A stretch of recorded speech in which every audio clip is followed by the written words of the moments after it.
సదాశివసమారంభాం శంకరాచార్యమధ్యమాం అస్మదాచార్యపర్యంతాం వందే గురుపరంపరాం. హరి ఓం శ్రీ గురుభ్యో నమః. హరి ఓం. శిష్యుడు 7 ప్రశ్నలు వేశాడు అని చెప్పుకున్నాం. అందులో 7వ ప్రశ్న, ఆత్మానాత్మ వివేకం అంటే ఏమిటి? ఈ ఆత్మానాత్మ వివేకం అంటే ఏమిటో చెప్పడానికి గురువు గారు పూనుకున్నారు. అయితే ముందుగా ఆత్మానాత్మ వివేకం చెప్పే ముందు ఆత్మ అంటే ఏమిటో చెప్పాలి, అనాత్మ అంటే ఏమిటో చెప్పాలి. ఈ 5వ ప్రశ్న, అనాత్మ అంటే ఏమిటి? కోసావనాత్మ అసౌ అనాత్మ కహ. ఈ అనాత్మ అంటే ఏమిటి? ఈ 5వ ప్రశ్నని ముందు తీసుకుని 5వ ప్రశ్న చెప్పడానికి గురువుగారు ఉపక్రమించారు. 5వ ప్రశ్నకి సమాధానంగా ఈ 3 శరీరాలని చెప్తున్నారు. ఈ 3 శరీరాలు కూడా అనాత్మ. ఇందులో బయట మనకి కనిపించేటటువంటి శరీరాన్ని స్థూల శరీరం అంటారు. ఆ స్థూల శరీరం లోపల సూక్ష్మ శరీరము, కారణ శరీరం ఉంటాయి.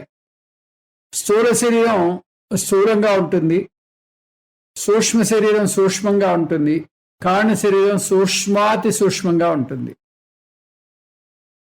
అందుచేత ఈ చైతన్యం మొట్టమొదట సూక్ష్మాతి సూక్ష్మమైనటువంటి ఈ కారణ శరీరంలో ప్రతిబింబిస్తుంది. దాని నుంచి దానికన్నా కొంచెం తక్కువ సూక్ష్మమైనటువంటి సూక్ష్మ శరీరంలో ప్రతిబింబం జరుగుతుంది. ఈ సూక్ష్మ శరీరం నుంచి ఈ స్థూల శరీరం నకసిక పర్యంతం ఈ చైతన్యవంతం అవుతుంది. ఈ విధంగా చేతనత్వాన్ని ముందు ప్రకటించేది కారణ శరీరం, ఎందుకంటే అది సూక్ష్మాతి సూక్ష్మంగా ఉంటుంది. దాని నుంచి సూక్ష్మ శరీరము, సూక్ష్మ శరీరం చైతన్యం అవగానే సూక్ష్మ శరీరం మళ్ళీ ఈ స్థూల శరీరాన్ని చేతనవంతం చేస్తుంది.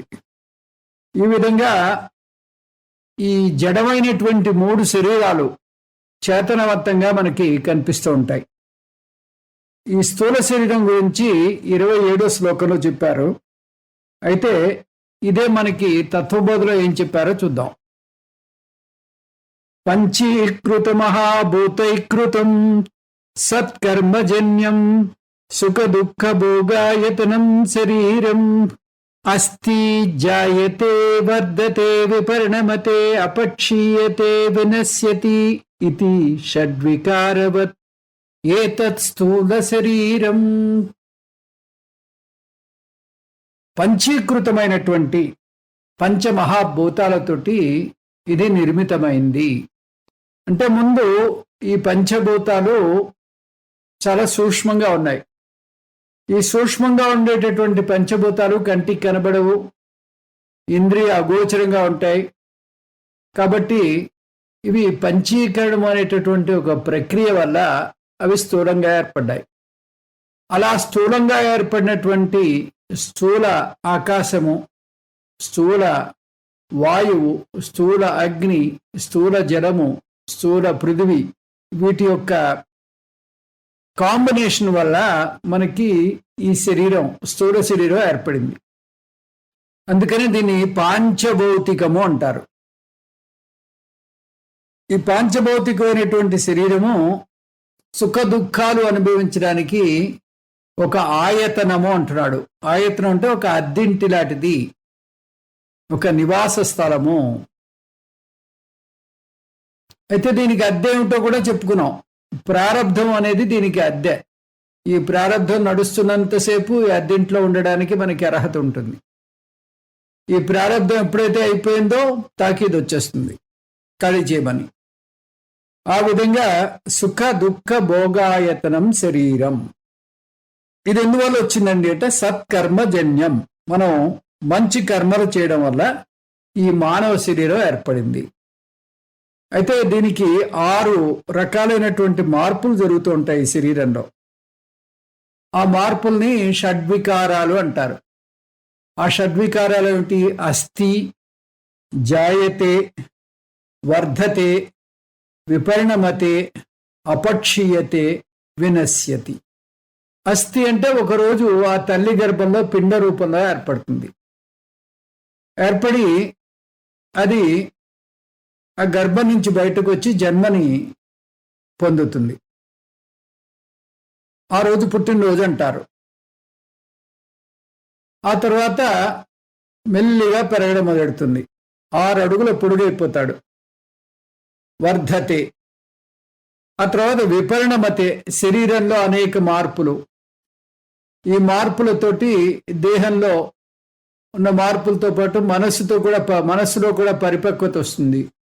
ఈ విధంగా విపరిణమతే అంటే మార్పులకు లోనవుతుంది. తర్వాత అది పెరిగి మెల్లిగా తరగడం మొదలెడుతూ ఉంటుంది. అపక్షీయతే, ఆ గ్రాఫ్ పడ్డం మొదలెడుతుంది. గ్రాఫ్ పడ్డం మొదలుపెట్టి ఒక టైంలో వినశ్యతి, ఒక టైంలో పడిపోతుంది. ఇది దీని జాతకం. దీన్నే ఇక్కడ మనకి వివేక చూడడంలో శంకర భగవత్పాదులు ఈ విధంగా చెప్తున్నారు. పంచీకృతేభ్యో భూతేభ్యః స్థూలేభ్యో పూర్వకర్మణ సముత్పన్నమిదం స్థూలం భోగాయతనమాత్మనః అవస్థా జాగరతస్య స్థూలార్థానుభవో యతః. అంటే ఇదం స్థూలం అంటే ఈ స్థూల శరీరము పంచీకృతేభ్యః అంటే పంచీకృతములైనటువంటి స్థూలేభ్య స్థూల పంచభూతాల నుంచి ఉత్పన్నమైంది. అంటే పంచీకరణం చెందినటువంటి పంచమహాభూతాల నుంచి ఈ శరీరం ఏర్పడింది. ఎలా ఏర్పడింది అంటే పూర్వకర్మణ అంటే సత్కర్మ జాతం అని చెప్పాం కదా, సత్కర్మల వల్ల ఇది పుట్టింది అని చెప్పాం అక్కడ. అందుకని పూర్వ జన్మ కర్మ ఫల రూపమే ఈరోజు మనం తెచ్చుకున్నటువంటి స్థూల శరీరము. సముత్పన్నం, ఇది ఉత్పన్నమైంది. ఆత్మనః భోగాయతనం. ఆత్మనః అంటే సచ్చిదానంద పరమాత్మ కాదు ఇక్కడ. ఈ జీవుడికి ఇది ఇక్కడ ఉండేటటువంటి సుఖ దుఃఖాలని అనుభవించేటటువంటి ఒక స్థానము, ఒక అద్దిల్లని చెప్పుకున్నాం మనం. ఆ మాదిరిగా ఒక ప్రదేశం అనుకోండి. యతః స్థూల అర్ధ అనుభవః తస్య జాగర అవస్థ. ఇక్కడ ఈ స్థూల శరీరంతో జరిగేటటువంటి అన్ని అనుభవాల్ని కలిపి జాగర అవస్థ అంటారు. అంటే ఇక్కడ కలిగేటటువంటి అనుభవాలన్నీ కూడా జాగర అవస్థ లేదా జాగ్రత్తావస్థ అంటాం. వేక్ఫుల్ అవర్స్లో మనకి జరిగేటటువంటి సమస్త అనుభవము కూడా జాగ్రత్తావస్థ కింద వస్తుంది. ఇది మనం ఈ స్థూల శరీరం గురించి చెప్పుకున్నాం. ఇంకా 28 నుంచి 30 వరకు ఆ సూక్ష్మ శరీరం గురించి ఆచార్యులు చెప్పబోతున్నారు. ఆ సూక్ష్మ శరీరం గురించి మనం తెలుసుకుందాం. వాగాది పంచ, శ్రవణాది పంచ, ప్రాణాది పంచ, అబ్రముఖాని పంచ, బుద్ధ్యాది అవిద్యాపి చ కామకర్మణి పుర్యష్టకం సూక్ష్మ శరీరమాహుః. వాగాది పంచ. వాగాది పంచ అంటే వాక్కు మొదలైనటువంటి పంచ కర్మేంద్రియాలు. శ్రవణాది పంచ అంటే చెవులు మొదలైనటువంటి పంచ జ్ఞానేంద్రియాలు. ప్రాణాది పంచ పంచ ప్రాణాలు. అబ్రముఖాది పంచ ఆకాశము మొదలైనటువంటి పంచ సూక్ష్మభూతాలు. బుద్ధ్యాది బుద్ధి మొదలైనటువంటివి అంతఃకరణలు. అవిద్య అపి అవిద్య కామము కర్మము. ఇలా కలిపి పురి అష్టకం, 8 పురాలు, 8 అంశాలు కలిగినటువంటి ఈ పురము, దీన్ని సూక్ష్మ శరీరం ఆహుహు, దీన్ని సూక్ష్మ శరీరం అని అంటూ ఉంటారు. ఎవరంటూ ఉంటారు? ఋషయ ఆహుహు, ఋషులని కలుపుకున్నాం మనం, ఋషులు అంటూ ఉంటారు. దీన్నే మనకి ఈ తత్వబోధలో ఎలా చెప్పారో చూసి మళ్ళీ మన వెనక్కి వద్దాం. అపంచీకృత సూక్ష్మభూతైకృతం సత్కర్మజన్యం సుఖ దుఃఖాది భోగ సాధనం పంచ జ్ఞానేంద్రియాణి పంచ కర్మేంద్రియాణి పంచ ప్రాణాదయో మనశ్చేకం బుద్ధిశ్చేక ఏవం సప్తదశ కళాభి సహయతిష్టతి తత్ సూక్ష్మ శరీరం. ఇందులో సూక్ష్మ శరీరం అనేది అపంచీకృత పంచభూతైకృతం అన్నాడు. అంటే ఇంతకుముందు పంచీకరణము చెందినటువంటి పంచభూతాలతోటి స్థూల శరీరం ఏర్పడింది. ఇక్కడ సూక్ష్మ శరీరంలో ఈ పంచభూతాలు పంచీకరణం కాలేదు.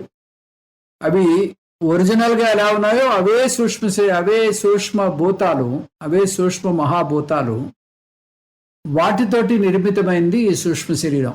అందుకే మనకి ఇంద్రియ అగోచరంగా ఉంది. కంటికి కనిపించదు, చెవికి వినిపించదు, ఆగ్రానిస్తా ఉంటే అది గంధం రాదు. ఈ విధంగా ఇంద్రియ అగోచరము. అపంచీకృత సూక్ష్మ మహాభూతైకృతం. అపంచీకృత అంటే పంచీకరణము కానటువంటి సూక్ష్మ మహాభూతాలతోటి ఏర్పడినది. సత్కర్మజన్యం, ఇది కూడా సత్కర్మల వల్లే ఏర్పడుతుంది. సుఖ దుఃఖాది భోగ సాధనం, సుఖ దుఃఖాల్ని మనకి అనుభవంలోకి తేవడానికి ఒక పనిముట్టులాంటి సాధనం అన్నాడు. అంతకుముందు ఆయతనం అన్నాడు స్థూల శరీరంలో. ఈ ఆయతనం బదులుగా ఇక్కడ సాధనం అని చెప్తున్నాడు. సాధనం అంటే ఒక పనిముట్టు. అదేమని చెప్పుకున్నాం? అద్దిల్లు అని చెప్పాం. అద్దింట్లో మనం వ్యవహారం చేయడానికి మనకి ఫర్నిచర్ ఇది కావాలి. మంచం కావాలి, కుర్చీ కావాలి, ఒక అలమార కావాలి. ఇవన్నీ ఉన్నట్టయితేనే అక్కడ అద్దింట్లో వ్యవహారం చేస్తాం. ఫ్యాన్ కావాలి. ఈ విధంగా ఈ సూక్ష్మ శరీరం అద్దింట్లో సాధనాల్లాగా ఉంటాయి. ఆ సాధనాలు ఉంటే ఇక్కడ వ్యవహారం చేయగలము. కాబట్టి ఇక్కడ వ్యవహారం చేయడానికి ఈ సూక్ష్మ శరీరం. ఈ స్థూల శరీరానికి సూక్ష్మ శరీరానికి సామాన్యమైనటువంటి అంశ మనస్సు. కానీ విశేషమైనటువంటి అంశ స్థూల శరీరానికి జాగ్రత్తావస్థ, సూక్ష్మ శరీరానికేమో స్వప్నావస్థ. ఈ స్వప్నాన్ని సూక్ష్మ శరీరంలో మనస్సు ఏర్పరుస్తుంది. మనస్సు యొక్క ప్రొజెక్షన్ వల్ల స్వప్నం ఏర్పడుతూ ఉంటుంది. ఇవి ఈ తత్వబోధలో 17 అంగాలతోటి ఏర్పడిందని చెప్పుకున్నారు. అందులో పంచ జ్ఞానేంద్రియాలు, పంచ కర్మేంద్రియాలు, పంచ ప్రాణాలు, మనస్సు, బుద్ధి, 4 అంతఃకరణల్ని రెండిటిగానే చెప్తున్నాడు. మనస్సు, బుద్ధి అంటే చిత్తము అహంకారం దీంట్లో కలిసిపోయి సప్తదశ కళాభి అంటున్నాడు. అంటే 17 అంగాలతోటి ఈ సూక్ష్మ శరీరం ఉంది అని ఇక్కడ వర్ణన జరిగింది. అయితే ఇక్కడ మనకి ఇదే వర్ణన్ని ఆచార్యులు 8 పురాలుగా చెప్తున్నారు. ఇదే అంశాన్ని, ఈ సూక్ష్మ శరీరాన్ని 8 పురాలుగా మనకి ఈ వివేక చూడమల్లో శంకర భగవత్పాదులు మనకి చెప్తున్నారు. వాగాది పంచ. వాగాది పంచ అంటే ఏమిటి? వాగింద్రియము. వాగింద్రియం అంటే మాటలతో స్పందించేటటువంటి నోరు. తర్వాత పాణీంద్రియము, పనిచేసేటటువంటి చేతులు. పాదేంద్రియము, మనని ఒక చోట నుంచి మనని ఒక చోట నుంచి మరొక చోటకి తీసుకెళ్లేటటువంటి కాళ్ళు. పాయురింద్రియం. పాయురింద్రియం అంటే మల విసర్జన చేసేటటువంటి ఇంద్రియము. ఉపస్థేంద్రియం. ఉపస్థేంద్రియం అంటే పునరుత్పత్తి చేసేటటువంటి ఇంద్రియము, మూత్ర విసర్జన చేసేటటువంటి ఇంద్రియము. ఈ విధంగా మనకి పంచ కర్మేంద్రియాలు ఉన్నాయి. ఇంకా శ్రవణాది పంచ అన్నాడు. శ్రవణాది పంచ అంటే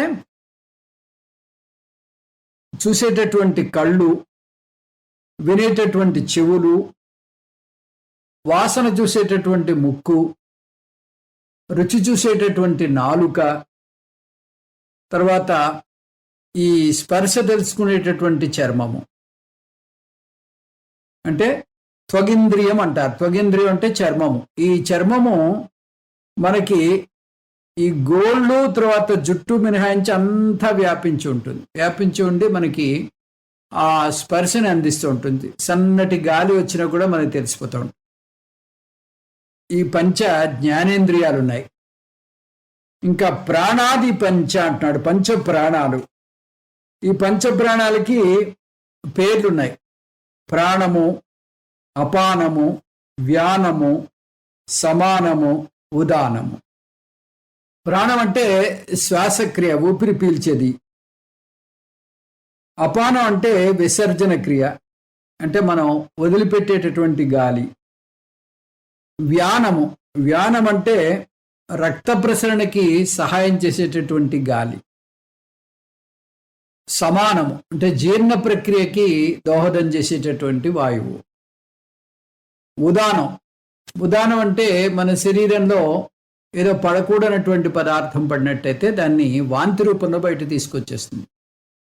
అంతేకాకుండా ఆ జీవి చనిపోయేటప్పుడు సూక్ష్మ శరీరాన్ని తర్వాత కారణ శరీరాన్ని బయటికి నెట్టేసేటటువంటి వాయువు ఇదే. ఇంకా ఇదైన తర్వాత అభ్రముఖాని పంచ అంటున్నాడు. అభ్రముఖాని పంచ అంటే అభ్ర అంటే మీరు ఈ నిఘంటు తీసుకున్నట్టయితే అభ్రము అంటే మేఘము. చిన్నాభ్రం ఇవనశ్యతి అని మన భగవద్గీతలో వచ్చింది. అభ్రము అంటే మేఘము. అప్ బిభర్తి ఇది అభ్రహ అంటే ఆ నీటిని భరిస్తూ ఉంటుంది. ఆ నీరు నింపుకున్నటువంటి మేఘాన్ని అభ్ర అంటారు. అబ్బిభర్తి ఇది అభ్రహ. అయితే ఈ అభ్రము అనేది ఇక్కడ మేఘము అనకుండా ఆకాశంగా తీసుకోవాలి. ఎందుకంటే ఈ ఆకాశానికి సూచకం మేఘం. మేఘం ఆకాశంలో ఉంటుంది కాబట్టి ఆకాశము ఇండికేషన్ అన్నమాట. ఇంకా ఆకాశం సహితంగా పంచ అంటే ఏంటి? ఆకాశము, వాయువు, అగ్ని, నీరు, పృథివీ. ఈ 5 పంచమహాభూతాలు ఇవి ఈ సూక్ష్మ రూపంలో ఉన్నాయి. ఇందులో ఈ సూక్ష్మ శరీరంలో సూక్ష్మ పంచభూతాలతో నిర్మితమైంది ఉందని చెప్పుకున్నాం కదా. ఆ సూక్ష్మమైనటువంటి పంచభూతాలు అభ్రముఖాని పంచ. బుద్ధ్యాది, బుద్ధి మొదలైనటువంటివి. బుద్ధి మొదలైనవంటే మనకి 4 చత్వారి అంతఃకరణలు ఉన్నాయి. ఆ చత్వారి అంతఃకరణలు ఏమిటి? 1 మనస్సు, బుద్ధి, చిత్తము, అహంకారం. మనస్సు అంటే సంశయాత్మకం మనః. సంశయము, వికల్పము ఇవి మనస్సు చేసేటటువంటి వ్యవహారం. ఇది బాగా ఒక రకమైనటువంటి ఉద్రేకము, ఆదుర్ద, ఇటువంటి ఎమోషనల్ కంటెంట్ ఉన్నది మనస్సు. బుద్ధి అంటే నిర్ణయాత్మకం, తార్కిక శక్తి కలిగింది బుద్ధి. చిత్తం అంటే స్టోర్ హౌస్, జ్ఞాపక శక్తి కలిగి ఉన్నది చిత్తం. అహంకారము, అహంకారం అంటే ఇది నేను, నాది అనేటటువంటి ఆ అహం మమ అనేటటువంటి ఆలోచనతో వ్యవహారం చేసేదే అహంకారము. అంటే ఒకే మనస్సుని 4 విభాగాలుగా చెప్తాం. దీన్ని అంతఃకరణలు అంటారు. బుద్ధ్యాది వీటిని ఒక పురంగా చెప్పారు. అంటే అన్ని 5 ఉండనవసరం లేదు. వాగాది పంచ, శ్రవణాది పంచ, అభ్రముఖాని పంచ, బుద్ధ్యాది. అవిద్య అపి. అవిద్య అపి అంటే ఈ అవిద్య అని చెప్తున్నారు. అవిద్య అంటే 2 రకాల అవిద్యలు ఉంటాయి. కారణ అవిద్య, కార్య అవిద్య. కారణ అవిద్య అంటే ఏమిటి? అజ్ఞానము. అజ్ఞానం అంటే నేను ఎవరో తెలియకపోవడము, నా నిజస్థితి తెలియకపోవడం, అది అజ్ఞానం.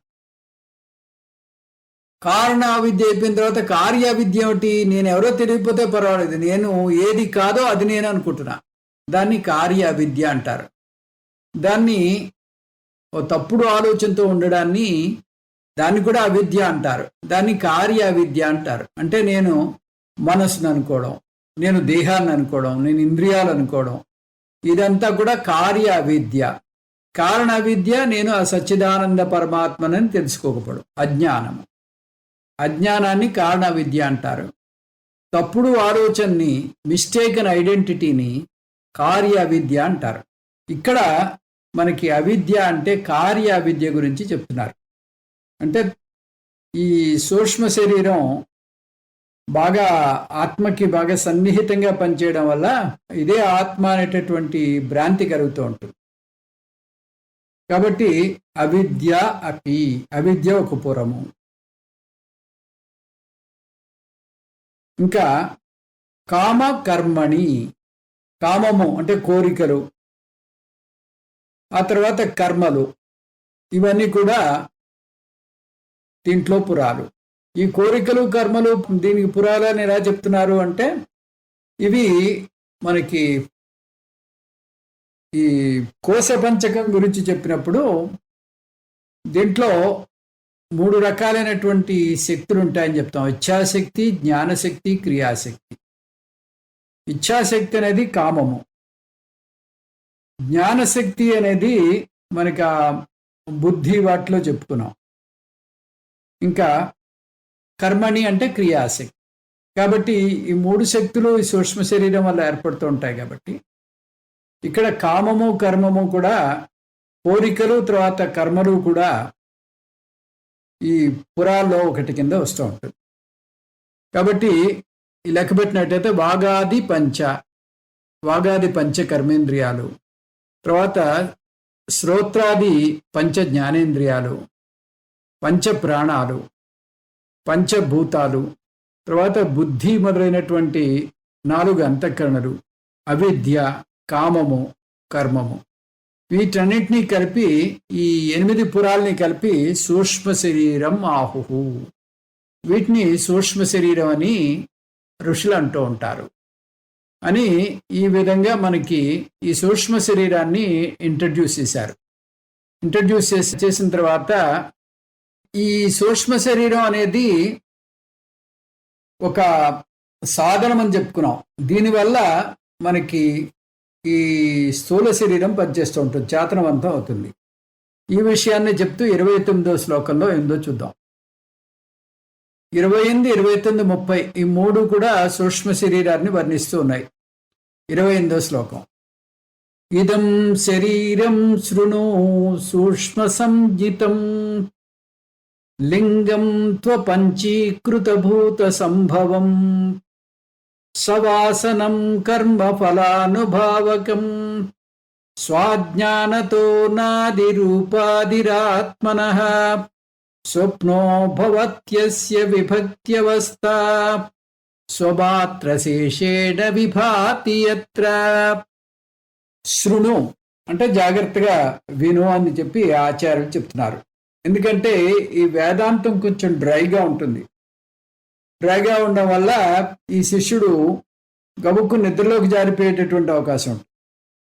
అలా నిద్రలోకి జారిపోకుండా మధ్య మధ్యలో గురువు ఆ శిష్యుడిని అబ్జర్వ్ చేస్తూ జాగ్రత్తగా అతని ఆ బుద్ధిలోకి ఈ జ్ఞానాన్ని ప్రవేశపెట్టాలి.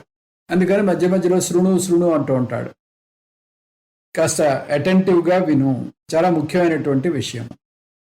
సూక్ష్మ సంజితం అంటే ఈ సూక్ష్మ శరీరం అని పిలవబడే, సంజితం అంటే పిలవబడే, ఇదం శరీరం ఈ శరీరాన్ని లింగ శరీరం, దీన్ని లింగ శరీరం అని చెప్పి అంటూ ఉంటారు. లింగ శరీరం అంటే ఏంటి? లింగ్యతే అనేన ఇతి లింగ. లింగ్యతే అనేన ఇతి లింగ అంటే ఆ ఆత్మని ఇది మనకి చూపిస్తుంది. ఈ సూక్ష్మ శరీరం లేకపోతే ఆత్మ అంటే ఏమిటో మనకి తెలియదు. ఎందుకంటే ఇది జడ వస్తువు, స్థూల శరీరం జడ వస్తువు, సూక్ష్మ శరీరం కూడా జడ వస్తువు. కాబట్టి ఈ స్థూల శరీరం మనకి ఇక్కడ వ్యవహారం చేస్తుందంటే దానికి కారణం లోపల ఉన్నటువంటి ఆ సూక్ష్మ శరీరం.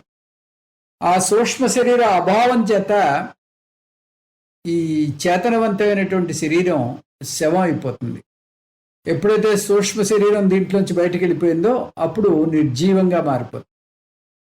కాబట్టి ఇందులో మనకి చేతనతత్వం కనిపించాలి అంటే, ఆ చేతనతత్వం మనకి తెలియాలి అన్నట్టయితే ఈ లింగ శరీరం ఉండాలి. లింగ శరీరం అంటే ఆ ఆత్మని వ్యక్తపరిచేటటువంటి శరీరం. కాబట్టి లింగ్యతే అంటే దేన్ని సూచిస్తోంది? ఆత్మని సూచిస్తోంది, ఆత్మని ప్రకటింపజేస్తోంది. కాబట్టి దీన్ని లింగ శరీరము అని చెప్పారు. ఇది ఆత్మను ప్రకటిస్తోందంటే దీనికన్నా ముందు కారణ శరీరంలో ప్రకటించబడుతుంది. కానీ కారణ శరీరం గురించి మనం ఈ సూక్ష్మ శరీరం గురించి తెలుసుకున్నంతగా తెలుసుకోలేం. ఈ సూక్ష్మ శరీరంలో ఉండేటటువంటి సాధనాల వల్ల ఈ స్థూల శరీరం అది చేతనవంతం అవుతుంది. ఫస్ట్ కారణ శరీరం చేతనవంతమై దానివల్ల సూక్ష్మ శరీరం చేతనవంతమై సూక్ష్మ శరీరం వల్ల స్థూల శరీరం చేతనవంతం అవుతుంది. ఇక్కడ మనకి స్థూల శరీరం చేతనవంతం అవడానికి కారణం సూక్ష్మ శరీరం. కాబట్టి సూక్ష్మ శరీరాన్ని లింగ శరీరము అని అన్నారు. అంటే దానివల్ల, అంటే ఈ సూక్ష్మ శరీరం వల్ల మనకి ఆత్మ ప్రకటింపబడుతోంది. కాబట్టి లింగం, లింగ్యతే అనేన ఇది లింగం. తర్వాత అపంచీకృత భూత సంభవం అంటున్నాడు. అపంచీకృత భూత సంభవం అంటే పంచీకరణము కానటువంటి సూక్ష్మభూతాలతోటి ఏర్పడింది. ఇదే కదా మనం ఆ తత్వబోధలో చెప్పుకున్నాం. అంటే డైరెక్ట్గా ఈ సూక్ష్మ పంచభూతాలతోటి ఇది నిర్మింపబడింది. సవాసనం అంటే పూర్వానుభవ సంస్కారాలు కలిగి ఉంది. అంటే ఇది వాసనామయంగా ఉంది. వాసనామయంగా ఉందంటే ఈ సూక్ష్మ శరీరంలో ఉండేటటువంటి సంస్కారాలు, ఆ వాసనలు ఈరోజువి కావు. అవి జన్మ జన్మల నుంచి మనం తెచ్చుకున్నటువంటి సంస్కారాలు. అందుకనే ఈ సూక్ష్మ శరీరం ఒక్క మనిషికి మరొక మనిషికి భిన్నంగా ఉంటుంది. కాబట్టి వారి వారి ఈ ప్రవృత్తులు భిన్నంగా ఉంటూ ఉంటాయి.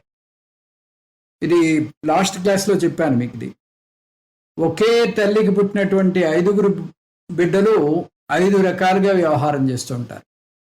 దీనికి కారణం ఆ సూక్ష్మ శరీరంలో ఉండేటటువంటి ఈ వాసనలు, ఈ సంస్కారాలు. సవాసనం అని చెప్పాం. కర్మఫలానుభావకం.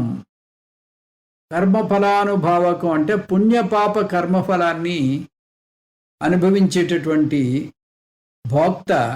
ఇగో ఇదే ఈ సూక్ష్మ శరీరం.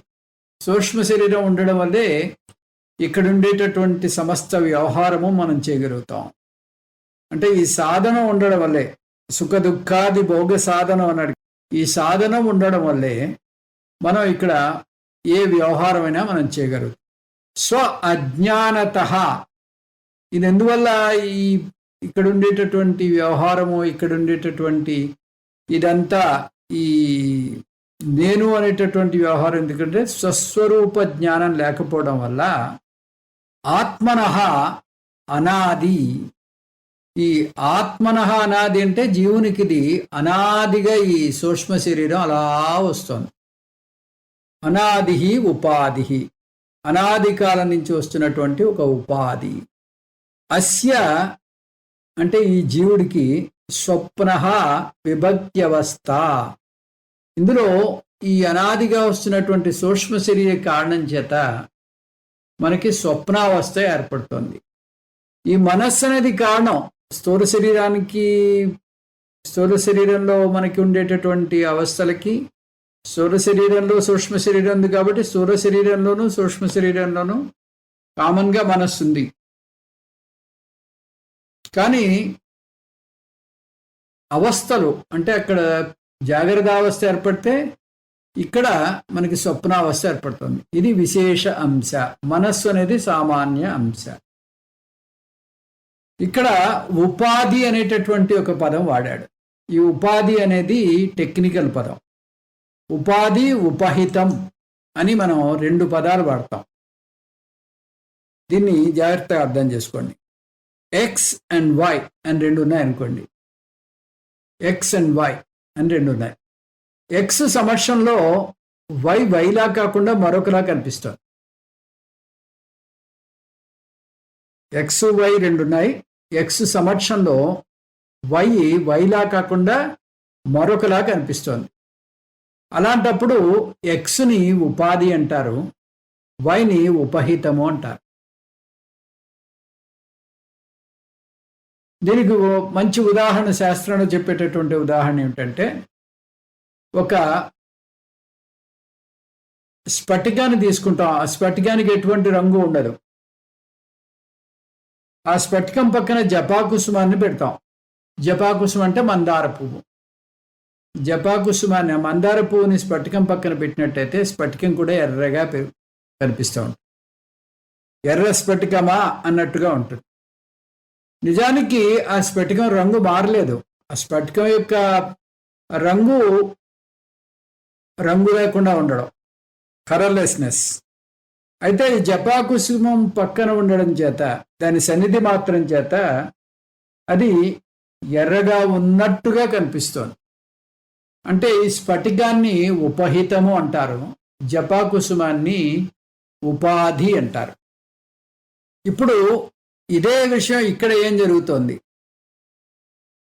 ఈ 3 శరీరాలు, స్థూల శరీరం, సూక్ష్మ శరీరం, కారణ శరీరం, అవి పదార్థం అంతా కూడా ఈ జడ పదార్థం కాబట్టి అవి ఏమాత్రం చేతనవంతంగా, స్వతహాగా చేతనవంతం కావు. కానీ ఈ చైతన్యాన్ని అరువు తెచ్చుకోవడం వల్ల అవి చేతనవంతంగా ఉంటాయి. చేతనవంతంగా ఉండి అవి జీవాత్మగా వ్యవహారం చేస్తూ ఉంటాయి. కాబట్టి ఈ పరమాత్మ ఈ 3 శరీరాల్లో చైతన్యంగా ప్రకటించబడడం వల్ల పరమాత్మ జీవాత్మగా మనకి భ్రాంతి చెందుతున్నాడు. అంటే ఈ 3 శరీరాలే ఆత్మ అన్నట్టుగా వ్యవహారం జరుగుతుంది. ఇదే నిజమా అన్నట్టుగా వ్యవహారం చేస్తాం. ఇదే నిజమా అన్నట్టుగా వ్యవహారం చేయడం అంటే ఏంటి? ఇవి అచేతనమైనటువంటి వస్తువులు చేతనవంతంగా వ్యవహారం చేస్తున్నాయి. నిజానికి చేతనవంతం కాదు, కానీ ఆత్మ వల్ల చేతనవంతంగా ప్రకటించబడుతున్నాయి. కాబట్టి 3 శరీరాలు ఉపాధి, ఆత్మ ఉపహితము. ఆత్మకి నిజంగా దానికి ఎటువంటి వ్యవహారము లేదు, కానీ ఆత్మ దీంట్లో ప్రకటించబడడం వల్ల ఇక్కడ జీవాత్మగా వ్యవహారం చేస్తుంది కాబట్టి ఉపహితమైంది. అది మార్పు చెందింది. ఏ వ్యవహారము లేనటువంటి ఆత్మ వ్యవహారం చేస్తున్నట్టుగా కనిపిస్తుంది. ఇది ఉపాధి, ఉపహితం అంటే మనం తెలుసుకోవాల్సినటువంటి విషయం. దీనికి సురేశ్వరాచార్యులు వారి నైష్కర్మ్య సిద్ధిలో ఒక చక్కటి ఉదాహరణ ఇస్తారు. అదేమిటది? ఒక తొట్టెలో నీరు నింపి ఆ తొట్టెలో ఒక కర్రని ఆటవాలుగా మీరు దింపారనుకోండి.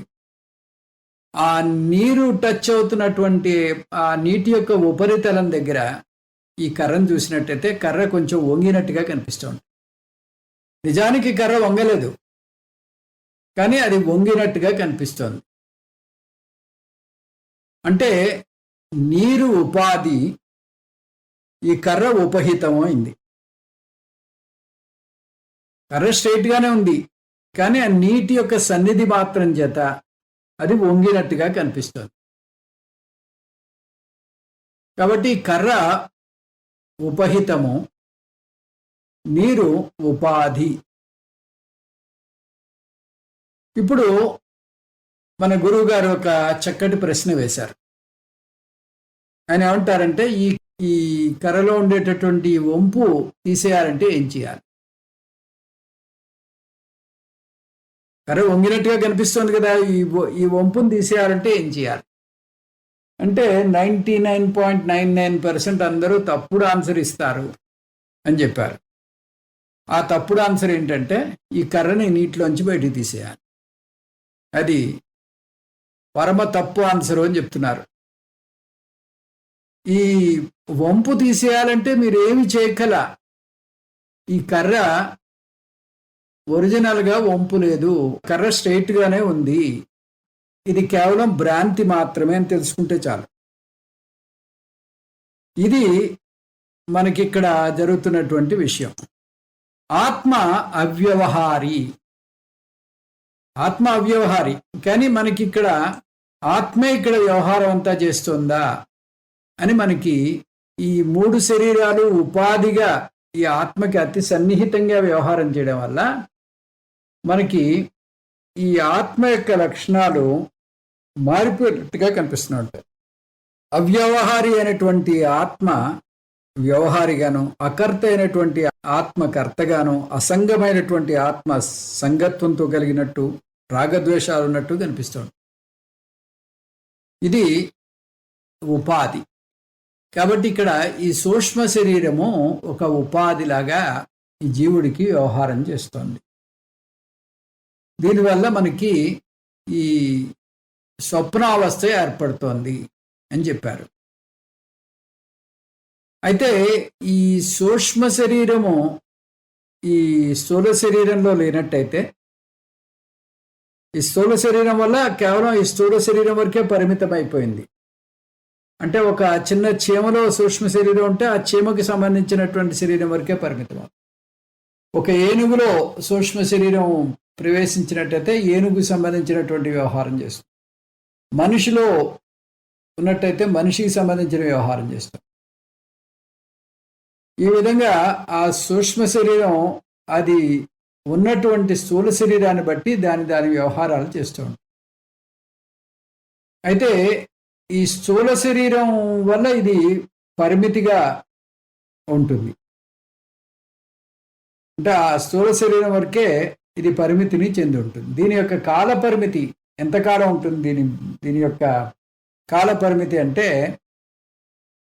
ప్రళయం వచ్చేంత వరకు ఈ స్థూల శరీరం ఉంటుంది అని చెప్తారు. స్థూల శరీరం యొక్క కాల పరిమితి 100 ఏళ్ళు అని చెప్పుకున్నాం. సూక్ష్మ శరీరం యొక్క కాల పరిమితి ప్రళయకాలం వచ్చేంత వరకు. ప్రళయం రాగానే అది అవ్యక్తం అయిపోయి ఆ కారణ శరీరంలో ఏకమైపోతుంది.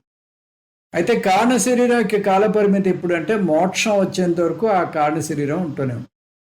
మళ్ళీ సృష్టి కాలంలో ఆ కారణ శరీరం నుంచి సూక్ష్మ శరీరం ఉత్పన్నం. ఇది దీంట్లో ఉండేటటువంటి వ్యవహారం. ఇంకా ఒక శ్లోకం ఉంది. ఆ శ్లోకంతో మనకి ఈ సూక్ష్మ శరీరం యొక్క వర్ణన పూర్తవుతుంది.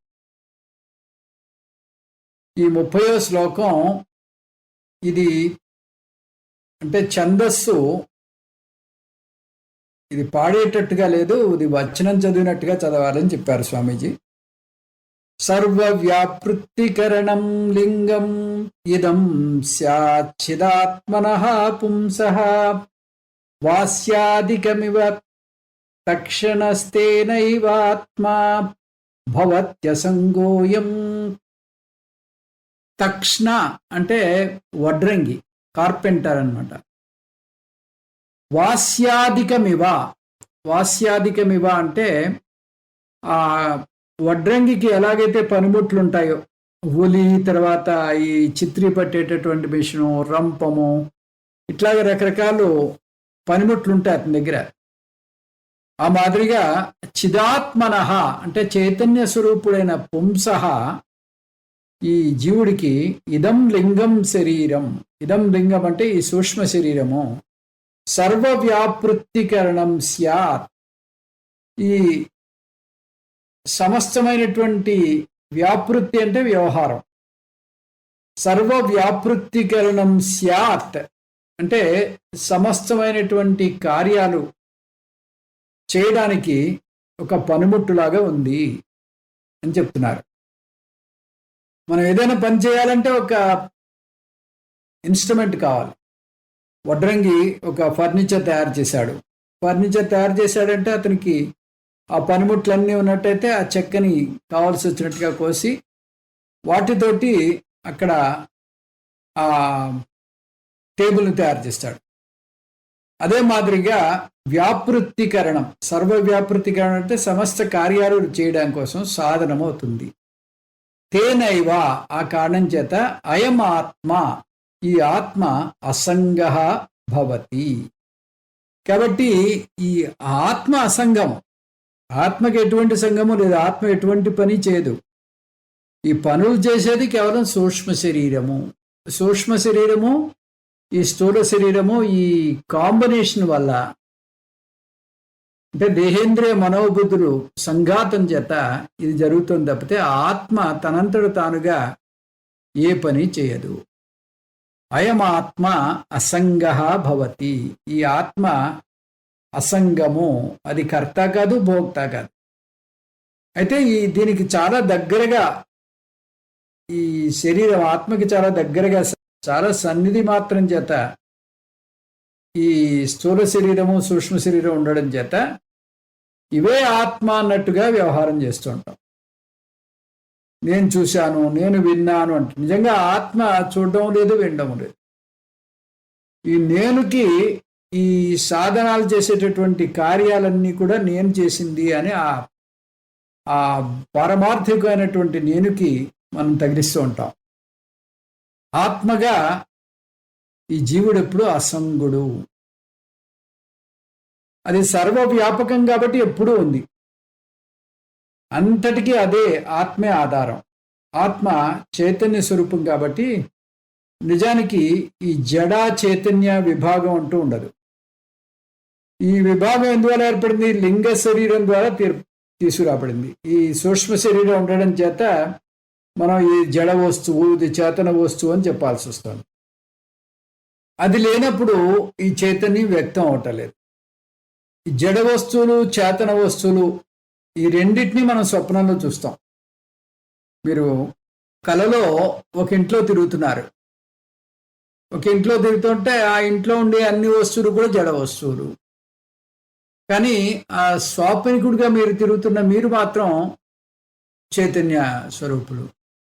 అయితే ఈ చైతన్య స్వరూపుడు తర్వాత అక్కడ ఇంట్లో ఉండేటటువంటి వస్తువులు ఇవన్నీ ఆ మనస్సు కల్పించినవే. నిజానికి జడ చేతన విభాగం లేదు. అలాగే ఇక్కడ ఉండేటటువంటి సమస్తము కూడా ఆ పారమార్థిక చైతన్యం నుంచి ఉత్పన్నమయ్యాయి కాబట్టి, వ్యక్తమవుతున్నాయి కాబట్టి నిజానికి జడము చేతనము అనేటటువంటి విభాగము లేదు. ఉన్నదంతా కూడా ఆత్మ మాత్రమే. ఈ ఉపాధి దృష్ట్యా చూసినట్టయితే నేను కర్తను, నేను భోక్తను అని కనిపిస్తూ ఉంటుంది. అంటే శరీరం దృష్ట్యా మనం ఆత్మను చూసినట్టయితే ఇగో ఇది భోక్త, ఇది కర్త అని శరీరపరంగా. అదే నిరుపాధిక స్వరూపంగా ఈ ఉపాధి అనేది కేవలం కాల్పనికము. నిరుపాధికంగా చూస్తే నేను అకర్తను, అభోక్తను. కాబట్టి ఈ లింగ శరీరము వడ్రంగి యొక్క పనిముట్లతోటి పోల్చబడింది. వడ్రంగికి ఎలాగైతే ఉలి, రంపము, సుత్తి మొదలైనటువంటి పనిముట్లు కావాలో ఆ విధంగా ఈ సూక్ష్మ శరీరంలో ఉండేటటువంటి సమస్త ఈ అంగాలు కూడా మనకి 10 పురాలు ఉన్నాయని చెప్పాడు. ఈ 10 పురాలు వల్ల మనకి ఇక్కడ వ్యవహారం జరుగుతుంది. వ్యవహారం అంటే ఎంత తీసుకోవడం, ఇవ్వడం. ఈ రకమైనటువంటి వ్యవహారం అంతా కూడా ఇగో ఈ సూక్ష్మ శరీరం వల్ల ఏర్పడుతుంది. చైతన్యం లేకుండా లింగ శరీరం పనిచేయదు. ఆత్మ సూక్ష్మ శరీరాల కలయిక వల్ల ఏదైనా చేయబడుతుంది. సమగ్రంగా ఈ విషయాన్ని నీవు అర్థం చేసుకుంటే ఆ కలయిక పవిత్రమవుతుంది, లేకపోతే అపవిత్రం అవుతుంది అని ఈ బోధలో శంకర భగవత్పాదులు చెప్తున్నారు. ఇప్పుడు ఇందులో మనకి సూక్ష్మ శరీరం గురించి చాలా విపులంగా వచ్చింది. 28, 29, 30 శ్లోకాల్లో చాలా దీర్ఘంగా శంకర భగవత్పాదులు చెప్పారు. 10 అంగాలతో కూడింది ఇది. ఈ 10 అంగాలతోటి ఉన్నటువంటి శరీరాన్ని లింగ శరీరం అంటారు. లింగ శరీరం అంటే ఏంటో చెప్పుకున్నాం. లింగ శరీరం అంటే ఆ ఆత్మని ఇది ప్రకటిస్తుంది కాబట్టి, ఆత్మ అంటే ఏమిటో దీనివల్ల తెలుస్తుంది కాబట్టి దీన్ని లింగ శరీరం అన్నారు. ఆ తర్వాత ఇది అనాది కాలం నుంచి వస్తున్నటువంటి ఒక ఉపాధి అనే పదం వాడాం. ఈ ఉపాధి అంటే మళ్ళీ దానికి ఉపాధి ఉపహితం అనేటటువంటి కాన్సెప్ట్ ఒకటి చెప్పుకున్నాం. ఉపాధి దేని దగ్గర ఉందో దాని సన్నిధిలో ఉండేటటువంటి వస్తువు ఆ వస్తువులా కాకుండా మరొకలాగే కనిపిస్తుంది. అంటే ఉపాధి దగ్గరలో ఏది ఆత్మ ఉంది. ఈ ఆత్మలా కాకుండా శరీరంలాగా కనిపిస్తుంది. ఈ 3 శరీరాల్లాగా అనిపిస్తూ ఉంటుంది, ఇంద్రియాల్లాగా అనిపిస్తుంది, మనసులాగా అనిపిస్తూ ఉంటుంది. కాబట్టి అన్యదాగ్రహణం జరుగుతూ ఉంటుంది అన్నమాట. ఈ అన్యదాగ్రహణం ఎందువల్ల జరుగుతుంది? దాని పక్కనే ఉండడం వల్ల. ఎలాగైతే ఆ స్ఫటికానికి పక్కనే జపాకుసుమాన్ని పెడితే ఆ స్ఫటికం ఎర్రగా కనిపించిందో అదే మాదిరిగా ఇక్కడ ఈ ఆత్మ యొక్క నిత్యత్వము, సత్యత్వము, అసంగత్వము, పూర్ణత్వము కోల్పోయి అది అపూర్ణము, తర్వాత కర్త భోక్త, ఇట్లాగా అది ఒక టైంలో వస్తుంది, ఒక టైంలో చనిపోతుంది. ఈ రకమైనటువంటి అశాశ్వతత్వాన్ని అంతటినీ కూడా ఆత్మకి మనం అంటగడుతున్నాము. ఇది ఎందువల్ల జరుగుతుంది? ఈ ఉపాధి వల్ల. ఇది మనం తెలుసుకోవాల్సిన విషయం. ఇంకా ఈ కారణ శరీరం గురించి, తర్వాత మాయ గురించి ఇట్లాగా ఆచార్యుడు ఇంకా చెప్పబోతున్నారు. ముందు క్లాసులో మనం తెలుసుకుందాం. ఓం తత్సత్. సర్వం శ్రీకృష్ణార్పణమస్తు. ఓం పూర్ణమదః పూర్ణమిదం పూర్ణాత్ పూర్ణముదచ్యతే పూర్ణస్య పూర్ణమాదాయ పూర్ణమేవావశిష్యతే. ఓం శాంతి శాంతి శాంతి. హరి ఓం. శ్రీ గురుభ్యో నమః. హరి ఓం.